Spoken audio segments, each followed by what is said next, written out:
In Afghanistan, years of war have turned 1.5 million children into orphans, their childhood scarred. Still, there are people trying to make a difference, one child at a time. CCTV's Asieh Namdar talked with one woman who's giving many of them a home and hope. The situation of Afghanistan, particularly the children who suffer the most, made me to start the orphanages or work for children.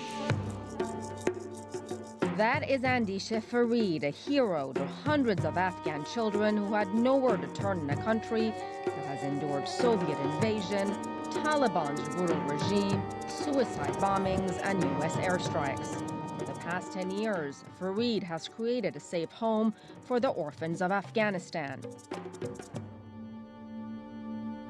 AFCECO, Afghan Child Education and Care Organization, is a place to grow, learn, and put behind their painful pasts. The children here were displaced by war, subjected to poverty, violence, and child labor. Many have lost one or both parents. Some were just abandoned and had to live on the streets. More than 600 children in 11 orphanages come from different ethnic backgrounds. But Farid says everyone is treated the same, with respect and dignity. Farid, born during the Soviet invasion of Afghanistan, wanted to give back after spending her childhood in refugee camps of Pakistan and Iran. She says she was one of the lucky ones. I was fortunate enough to receive an education. I realized that it's a call on me to give back to Afghanistan. Farid puts great emphasis on education, especially for girls who were banned from going to school under the Taliban. Each day in life is training. Girls also play sports. They even have their own football team, breaking the barriers in a country where there's little athletic opportunity for young women.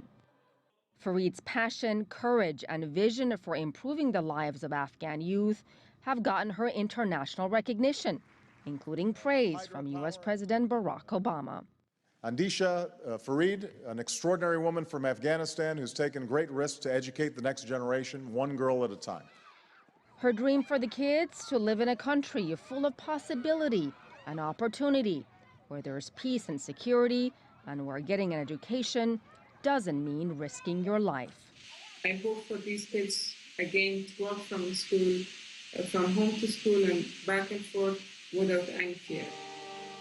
How dare they try? Farid's love for the children, her tireless devotion and passion for education have already transformed countless lives while fostering Afghanistan's future leaders, full of promise and hope.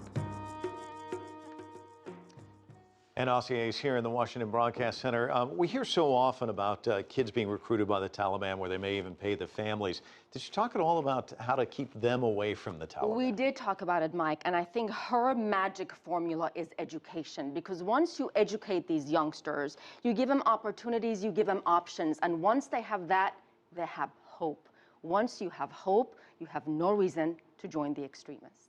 How about if people watching this say, I want to do something, I want to be a part of this? How would they go about supporting this cause? You'll be amazed how little it takes to help this organization. AFCECO.org is the website. You can sponsor a child, make a donation, or just support various programs. There are art classes, there are music classes, and you can do it with very little money.